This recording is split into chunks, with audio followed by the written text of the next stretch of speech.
Abigail Boyd, thanks for coming in to speak with Central Coast newspapers about a very important topic that we're focusing on. That's homelessness. Now, you were part of the committee, the state government committee that came to Wyong about homelessness in the over 55.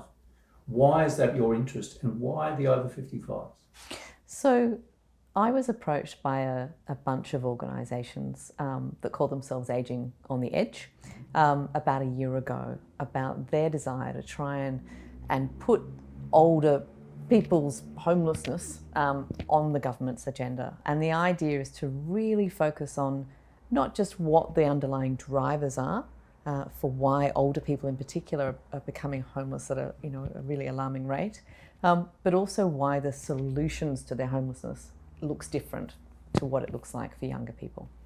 Now, we've heard from other service providers that there is a particular change in the demographic of homelessness from once young men, as it were, and now increasingly women and women and men over 55.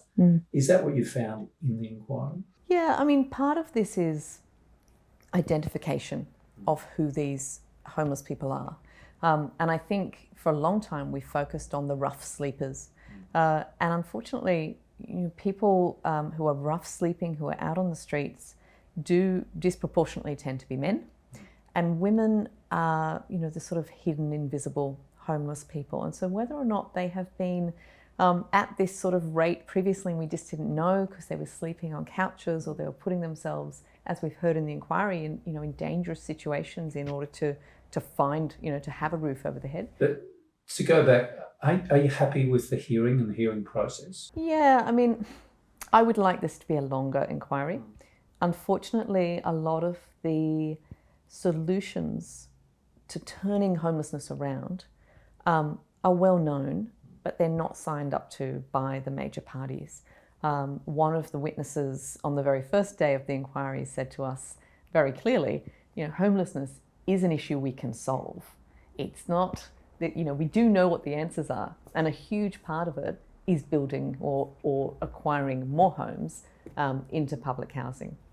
And if you look on the Central Coast, we have one of the highest rate of homelessness of any sort of local council area outside of the city. To go back, what are the factors that you think drives homelessness, particularly on the Central Coast? You mentioned one there. We do get a lot of people moving to the coast once they become homeless.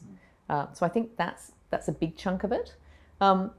We also get a lot of people suffering from housing insecurity during the tourist months, during the summer months. And so people getting kicked out, rental accommodation becoming increasingly unaffordable because people are renting it out for holiday rentals. And I think, one of the other issues that we have skirted around in this inquiry because both major parties aren't keen to address it. And although it's more a federal issue, it's most definitely something we should be thinking about at New South Wales level as well, is of course the incentives we give to investors to own multiple houses. My view is that no one should have more than one house until everyone has at least one.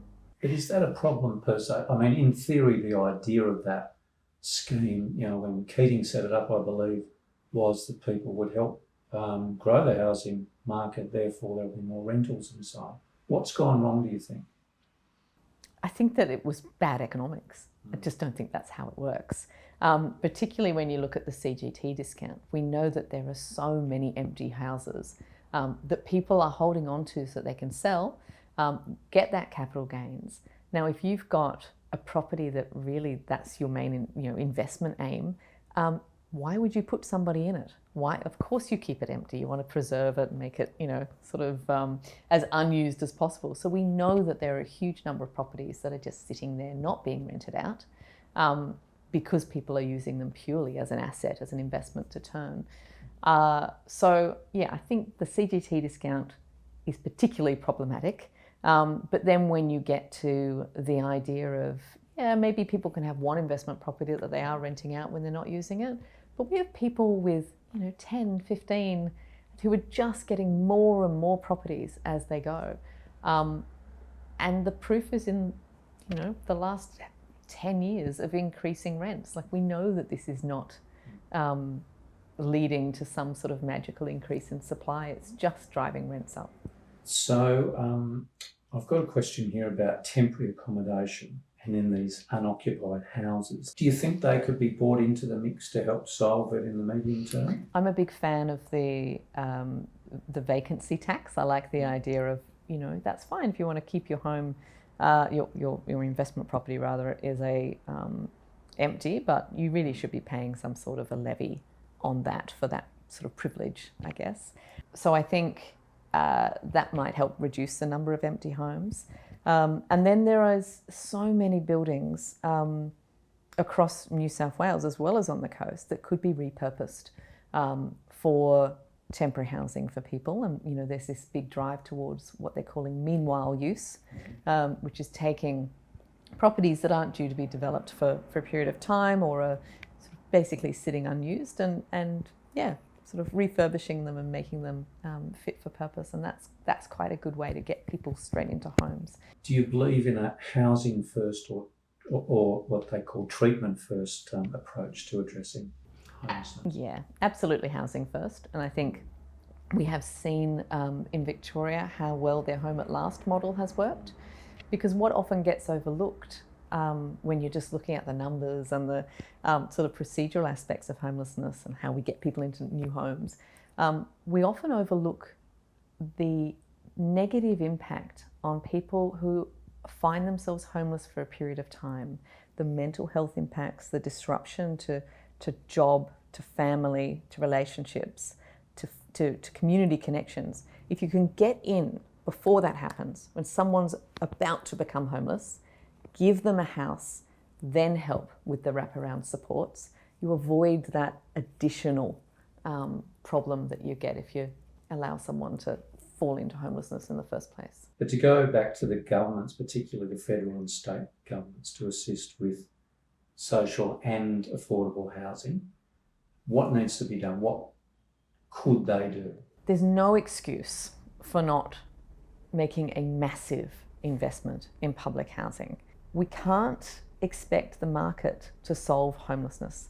And so we need to take a big chunk of our housing out of the market. And we do that through acquiring and building more public housing, more social housing. The New South Wales government is proposing a few thousand additional houses. That's not enough. We need, at least 10,000 a year for the next 5 years. The waiting list is not getting any shorter. The inquiry is the evidence side is wrapped up. We'll have a report. We understand it's a government committee or a government majority inquiry, so presumably they will read it. What are your hopes that the government of the day, the coalition government in New South Wales, will take this seriously and act upon it prior to the election? More, my hopes for the report is that we will have a strong set of recommendations, but also findings, where we can very clearly tease out the factors that are leading, particularly to older people falling into homelessness, and some findings as to sort of what some good solutions might be. I'm hoping we get a recommendation for a housing first model, similar to what we have in Victoria. But then my hopes begin to fade a little bit when I think about all of the other types of recommendations I would like to see in there. In terms of whether or not the government will then act on it, I think that we may well get stuck at that point with the state government trying to say that it's the federal government's responsibility and vice versa. I want to put the heat on the opposition, on the Labor opposition, as it were. Do you think they're going to take it seriously as well and incorporate it in their policies? The opposition is far more likely to support policy of the kind that would help with homelessness. So that's as far as I would go on that. We'll wait and see. But yes, I'm hoping that prior to the election, they make a firm commitment to adopt a housing first model, but also to invest heavily in public housing.